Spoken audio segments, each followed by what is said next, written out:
हमें लोकतांत्रिक मूल्यों की रक्षा करते हुए आगे बढ़ना है।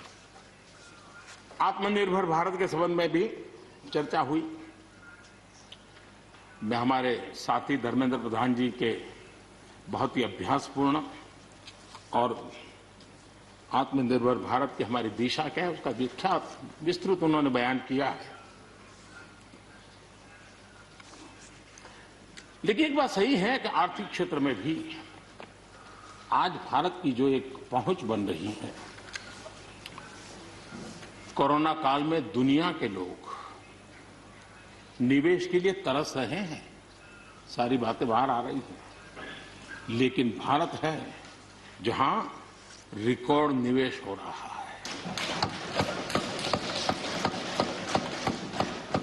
सारे तथ्य बता रहे हैं कि अनेक देशों की अर्थस्थिति डामाडोल है, जबकि दुनिया भारत में डबल डिजिट ग्रोथ का अनुमान लगा रही है। एक तरफ निराशा का माहौल है तो हिंदुस्तान में एक आशा की किरण नजर आ रही है। ये दुनिया की तरफ से आवाज उठ रही है। आज भारत का विदेशी मुद्रा भंडार रिकॉर्ड स्तर पर है। आज भारत में अन्न उत्पादन रिकॉर्ड स्तर पर है। भारत आज दुनिया में दूसरा बड़ा देश है जहां पर इंटरनेट यूजर है। भारत में आज हर महीने 4 लाख करोड़ रुपए का लेन देन डिजिटली हो रहा है, यूपीआई के माध्यम से हो रहा है, यूपीआई के माध्यम से। याद कीजिए, यहां के इसी सदन के भाषण में सुन रहा था 2 साल 3 साल पहले, लोगों के पास मोबाइल कहां है, टिकना कहां है, लोग डिजिटल कैसे करेंगे। ये देश की ताकत देखिए, हर महीने 4 लाख करोड़ रुपए भारत मोबाइल फोन के निर्माता के रूप में दुनिया का दूसरा सबसे बड़ा देश बना है। भारत में रिकॉर्ड संख्या में स्टार्टअप्स, यूनिकॉर्न्स और जिसका विश्व में जय जयकार होने लगा है। इसी धरती पर हमारी युवा पीढ़ी कर रही है। रिन्यूएबल एनर्जी के क्षेत्र में विश्व के पहले 5 देशों में हमने अपनी जगह बना ली है और आने वाले दिनों में हम ऊपर ही चढ़ते जाने वाले हैं।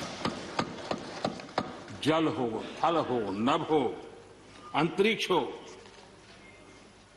भारत हर क्षेत्र में अपनी रक्षा के लिए अपने सामर्थ्य के साथ खड़ा है। सर्जिकल स्ट्राइक हो या एयर स्ट्राइक, भारत की कैपेबिलिटी को दुनिया ने देखा है। आदरणीय सभापति जी, 2014 में जब पहली बार मैं इस सदन में आया था, इस परिसर में आया था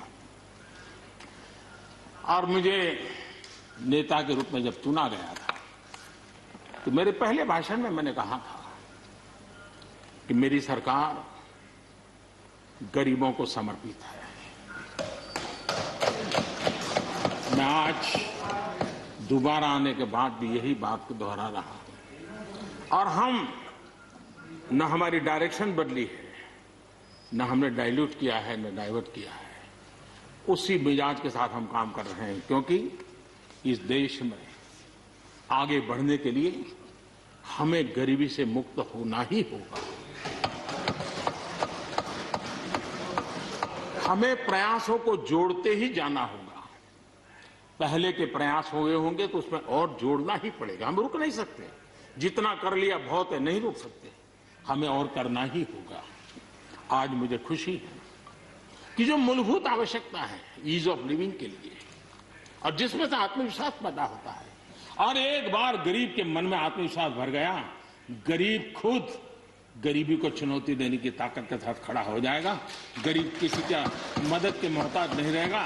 तो मेरा अनुभव है और इसलिए मैं कहता हूं, मुझे खुशी है 10 करोड़ से ज्यादा शौचालय बने, 41 करोड़ से ज्यादा लोगों के बैंक खाते खुले, 2 करोड़ से अधिक गरीबों के घर बने, 8 करोड़ से अधिक मुफ्त गैस के कनेक्शन दिए गए, 5 लाख रुपए तक मुफ्त इलाज गरीब की जिंदगी में एक बहुत बड़ी ताकत बनकर के उभरती है। ऐसी अनेक योजनाएं जो गरीबों के जीवन में बदलाव ला रही हैं, नया विश्वास पैदा कर रही हैं।